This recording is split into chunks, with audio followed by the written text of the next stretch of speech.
I'll reserve my most bitter criticism for those in the Labour Party who continue to call themselves socialists.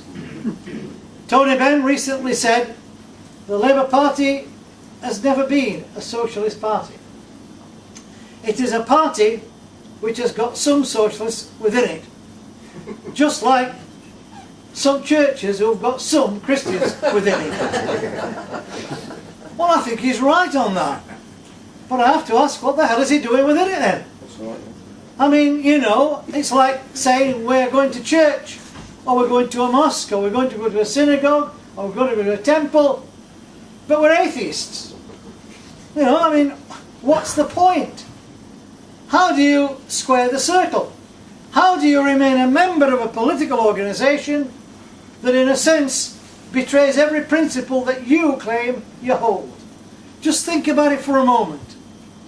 Take, for example, the common ownership of the means of production, distribution and exchange. A fundamental socialist principle.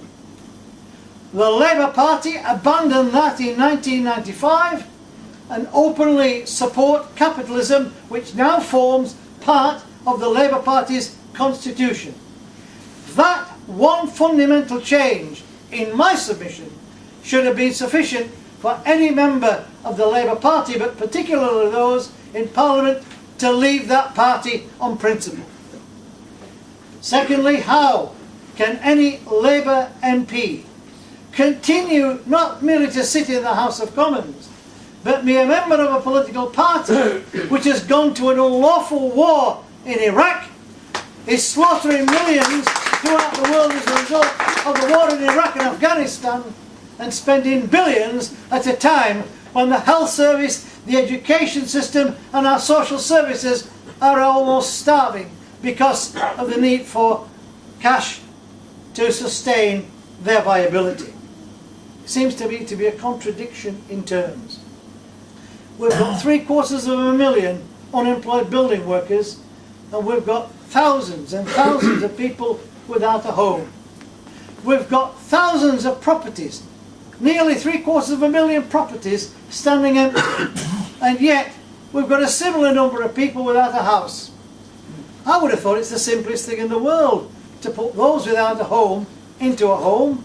I would have thought the simplest thing in the world is to put unemployed building workers to build houses to house the homeless. But of course, the Labour MPs continue to sit there and continue to support a party which has a completely different approach. They're even now talking about no longer having a tenancy of a house, a council house, during your lifetime.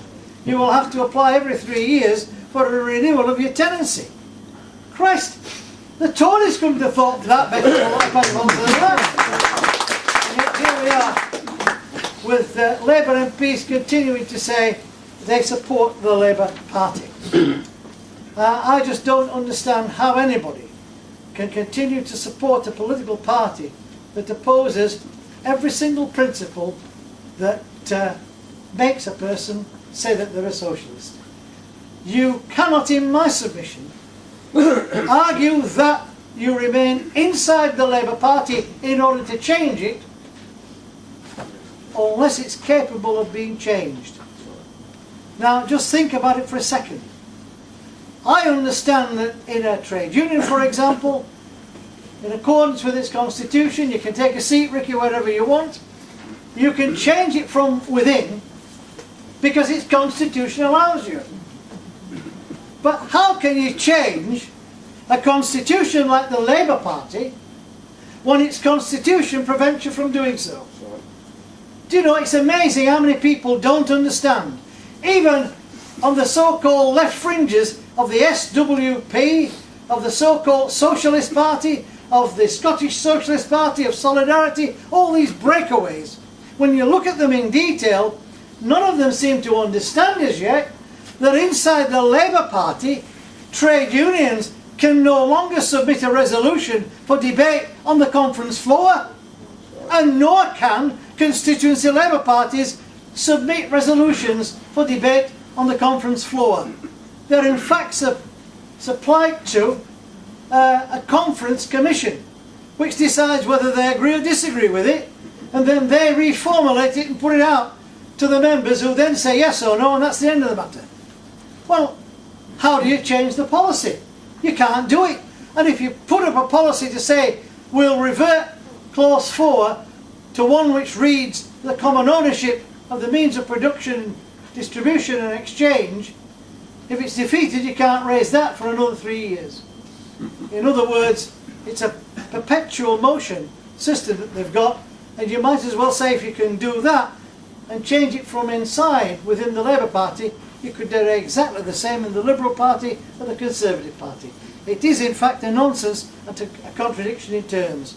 Now I'm going to say this because if I don't, I'll not forgive myself, and I don't think you'll forgive me either. We've seen over the last 2 months Obama mania. We've seen the media in America and the media in Britain and Europe actually saying everything possible in support of Obama. Talk about, you know, hero worship. The Beatles never got it as much as he did. So, you know, what is he and what is its policies? Don't get me wrong. To elect a black Afro-Caribbean American is a symbolic step for the whole of America. Just in the same way as it was to establish the Irish Free State.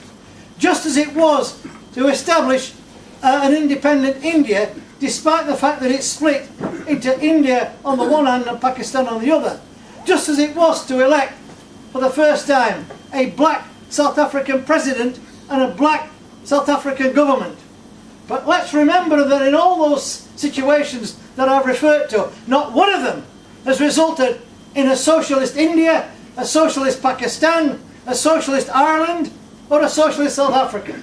In every single instance, they've simply replaced the capitalist system that they had with their own. I don't want to see a situation where a friend of mine like Cyril Ramaphosa, who was the leader of the African National Congress, become a multi-billionaire as he has.